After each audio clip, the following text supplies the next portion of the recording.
me for my body. That's really silly, but you're embracing that. But there is that. Yeah. And I never really had felt that, and certainly in that moment, I was like, well, but that's kind of the point of this, and I'm kind of enjoying that aspect of it. And once you don't enjoy that anymore, I think it's time to not do that. But because if you're staying in it only, I think that there's great reasons to do lots of things, and then I think there's not so great reasons. And I think for me, it was viewing porn was the fun of doing the movies and kind of having that objectification in that sense. And of course, having sex with really hot guys and getting paid for it and having the whole adventure of it and the fun of it.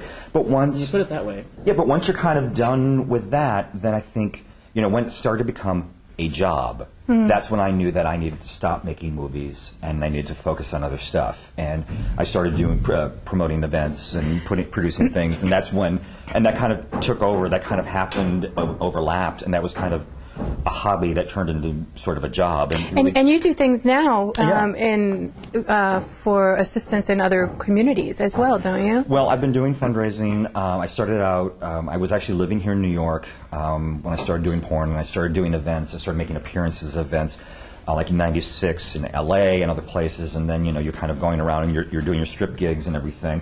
And I was always like, well, I'll bring some videos and we can raffle them off for local charity. The bingo that you were telling me about. Well, that came much later, but I was doing, I was going to Seattle, I was going to Chicago, I was going to this place. Party.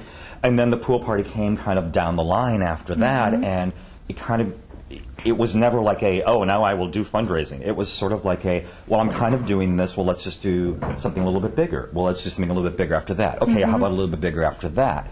I have to tell you that this was such a weird serendipitous thing, is that I was here, and it was 1997, and I'd been in the industry for a couple years, and I was in the leather community, and I had a really good friend who was one of the investors of the old Lure, the old gay bar down on 13th Street, 12th Street, down below 14th Street, wherever it was.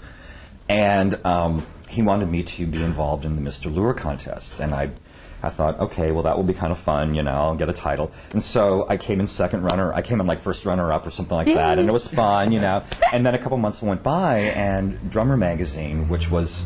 there's sort of two aspects of the leather community. There's the, we are very staunch, old guard, we are very rule-oriented, and then there's sort of the newer guard, which is more like, here's my cock, here's my, I'm very sexual. And the two kind of have always kind of butted heads and clashed in the community, and I think that's a really fascinating thing. Well, Drummer was sort of the leather sexual part of the industry, so it was more fitting for me to probably follow that title. And I got Mr. Northeast Drummer in 1997. And but through a variety of circumstances, the bar was not really interested in me doing a lot of fundraising here in town. So I ended up offering going to Chicago and San Francisco and all these other places around the country, which actually really worked out to my advantage. So for a year, I was all over the place doing fundraisers everywhere else but New York, which was kind of a weird kind of working my title anywhere else but in Manhattan, which was really funny. And but that really helped, and that suddenly then in 1998 when I started the pool party, suddenly I had fans and contacts all around the country, and then I think that's partly why the pool party that we started out in LA, which is basically a dozen porn stars or more coming in, standing around a pool and getting giving fans their autographs and all that kind of thing. And it kind of grew from 100 people to when we did our 10th party, we had 500 tickets and, 200 or 300 other people who were there because they were sponsors and stars. And we raised, the first party we raised $11,000.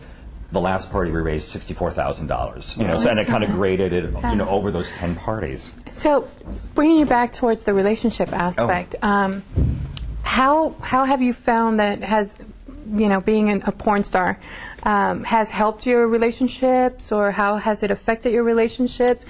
What's it like to be able to stop being a porn star and be in the relationship with someone else? Well, you never stop.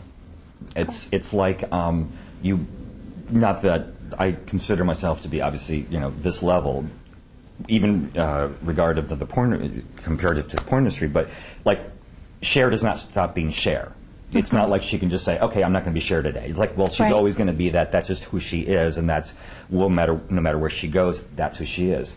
So you don't stop being a porn star or perceived as a porn star just because you're in a relationship or you stop making movies. Okay. And so that's really great where... Quick question. Do you think the relationships you've been in have been because you're a porn star? Well, that's always a question, isn't it? Because I get... Do they want you or do they want the guy they saw in the movie? Yeah. And do you have to perform like you did in the movie? Like, okay, let me put the camera on. If somebody says, wow, I thought you were really hot in that scene in Island Guardian, and I'd love to do that with you. It's kind of fun sex, sort of, in a fantasy, but that's not really what I'm looking for.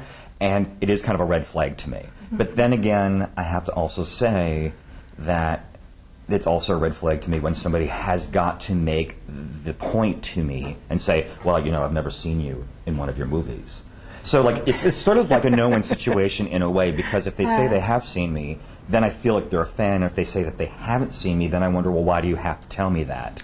So I don't, and I'm actually in a really weird transition point in my life where I've been dating a lot over the last couple of years, and I've gotten sort of every response possible. Like, I went and saw your website, and I read everything that you've ever written ever. And I'm like, okay, that's just a little frightening. Oh, but I get the same thing, because as a sexologist, but as a sexologist, people want to see if I have sex differently, or if I have sex in a... you do, though, personally, would you say? Well, I think I do it differently. But it is that piece of, are they going out with you, or are they going out with the person they read about, or are they seen in the movie? Yeah, and you never really are going to know. I mean, that's sort of a good news, bad news thing, and there's really no way to get around that. And even though my movies have been, the last movie I made was 2003, so it's, now 4 years later, and for better or for worse, I've done my job well enough that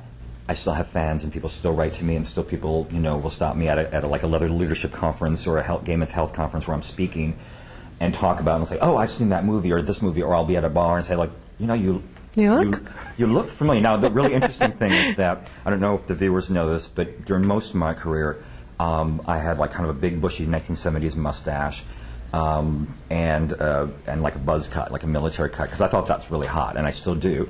But as I'm living in New York and sort of transitioning into whatever it is I kind of do next with my life, I wanted to grow my hair out. Well, I still have it, because I'm almost 43, and I don't know how long more that's going to last. So, my hairline's starting to recede.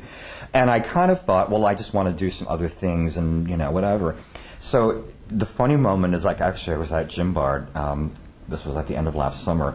And I'm talking to some friends, and, we're talking to somebody else. And there's a whole gaggle of us. And one guy in the crowd goes, you look familiar, but I'm not placing you. Have we met? And I'm like, and I know exactly when somebody says that what they mean. Because if I don't know them, then I know exactly what they mean. They've seen me in some video, but I look so different that it's not registered, and it's also so long ago. Yeah, they haven't placed you yet. Say it like, yeah. Hi, no. Weird way to. But here's the progression. It will go like, I think I know you, but have we met? And I go, no. And they go, but no, gosh, you look really. Oh. And then I go, yes, exactly. And they go, and then they suddenly become very uptight because they don't know how to handle that. It's intimidating. Or if they're straight and they're hiding, you never know. Straight, baby. Because our previous segment was on hiding that you're gay or lesbian, and so the idea of if they recognized you, well, I know you from somewhere, but I can't place you, right. And then they realize where they know you from, and then it's like, oh, yeah. I mean, that's always yourself. If you get one video and go, oh my God, that's just so nasty, and I don't ever want to look at porn again. Well, you know what? There's something else over here, and you might find another one that makes you feel comfortable. There's porn for older and younger, because you also have porn that's with older couples in their 40s and 50-year-olds, where I've had, I was teaching human sexuality, and so one of the things that I did for my students was they had to watch 3 movies that were pornographic and 3 movies that were soft porn, rated R movies, which is what I consider soft porn. And they had to get it to where it was something that they weren't used to. So one of them, which was a 23-year-old, he's like, oh my God, it was like having my mom and dad have sex and watching them on